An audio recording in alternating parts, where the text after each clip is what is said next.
गंगा जी लोग आते हैं सफाई अभियान करने, बड़ी बड़ी सरकारें, बड़े बड़े लोग और बड़ी बड़ी वादे होते हैं, लेकिन पर लोग अगर खुद नहीं चाहेंगे अगर सफाई करने के लिए, कुछ साफ रखने के लिए, तो कैसे होगा।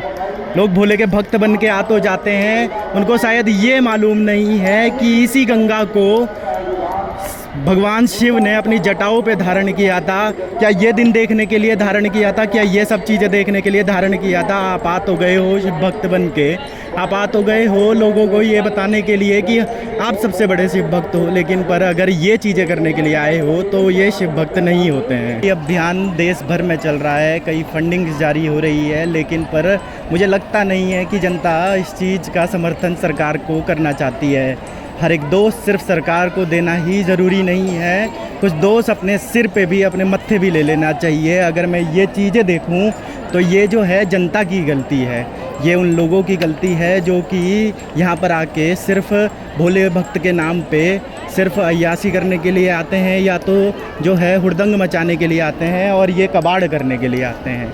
मैं ये नहीं कहता हूँ सभी शिव भक्त जो है एक जैसे होते हैं, और लेकिन मैं ये नहीं कहता हूँ कि सभी एक जैसे होते हैं। मैं ये कहता हूँ कि कुछ अच्छे भी होते हैं। हमने हाल ही में ये वीडियो भी देखी थी जहाँ पे एम्बुलेंस को इन्होंने रास्ता दिया था, लेकिन हाल ही में मैं ये भी देख रहा हूँ अपने सामने, तो मैं कैसे छटनी करूं? क्या सरकार इसमें छटनी करेगी? क्या सिर्फ गलतियां सरकार की हैं? नहीं, ये दोष जो है सिर्फ अपने सिर पे जिम्मा लेना पड़ेगा, और ये सफाई की जिम्मेदारी हमें अपने सिर पे लेनी। कहते हैं कि पन्नियों का इस्तेमाल नहीं करना चाहिए, गंगा के किनारे जो है साबुन वर्जित है, लेकिन अगर सब चीज़ वर्जित है तो मैं कहता हूँ कि ये क्या है। अगर मैं कहूँ कि ये क्या है, और जितने भी लोग ये लगा के बैठे हुए हैं ये क्या है, और इनका इस्तेमाल ये गंगा के किनारे कैसे हो रहा है।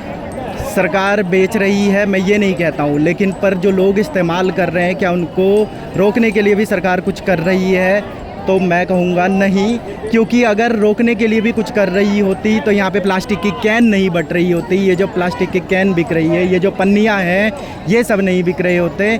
जिस तरीके के लोग यहाँ पे बैठे हुए हैं सिर्फ पन्नियाँ लगा लगा के, और ये पन्नियाँ यहीं छोड़ कर चले जाते हैं। ऐसा नहीं है कि ये लेकर चले जाते हैं, ये जिम्मेदार व्यक्ति नहीं है, ये यहीं छोड़ कर चले जाएंगे, और ज़्यादा से ज़्यादा क्या होगा, ये गंगा जी में ही बहा देंगे इससे।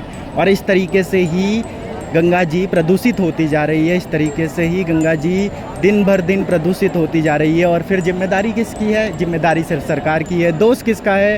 दोष सिर्फ सरकार के जिम्मे मज देना चाहिए। मैं कहता हूँ कि थोड़ा सा दोष जो है अपने ज़िम्मे भी ले लेना चाहिए, क्योंकि इस्तेमाल आप कर रहे हैं, सरकार नहीं कर रही है। यहाँ पे बैठ के सरकार का कहना है कि उन्होंने 1000 सफाई कर्मी पूरे हरिद्वार को साफ़ करने के लिए लगाए हैं, लेकिन ये लगाने की ज़रूरत क्या पड़ी? ये लगाने की ज़रूरत इसलिए पड़ी है क्योंकि सरकार को भी पता है कि ज़िम्मेदारी ये नहीं लेंगे, कोई यहाँ पर सफाई नहीं करके जाएगा।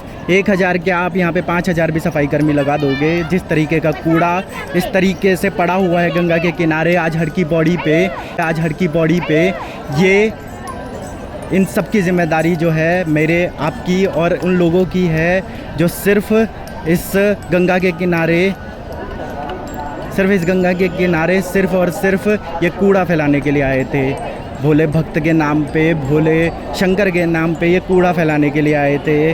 उनको मैं फिर से याद दिलाना चाहूँगा कि जटाओं पे शिवजी ने अपने गंगा को विराजमान किया था। उन्होंने अपने सिर पे जगह दी थी, कदमों में नहीं। उन्होंने जो है कोई कूड़ा नहीं फेंका था, उन्होंने जो है अपने सिर पे इसका विराजमान किया था। और जिस तरीके से आप ये कूड़ा फेंक रहे हो, आप भोले भक्त नहीं हो, आप सिर्फ और सिर्फ गंदगी मचाने वाले लोग हो, जो कि सिर्फ यहाँ पे गंदगी मचाने के लिए आए हैं।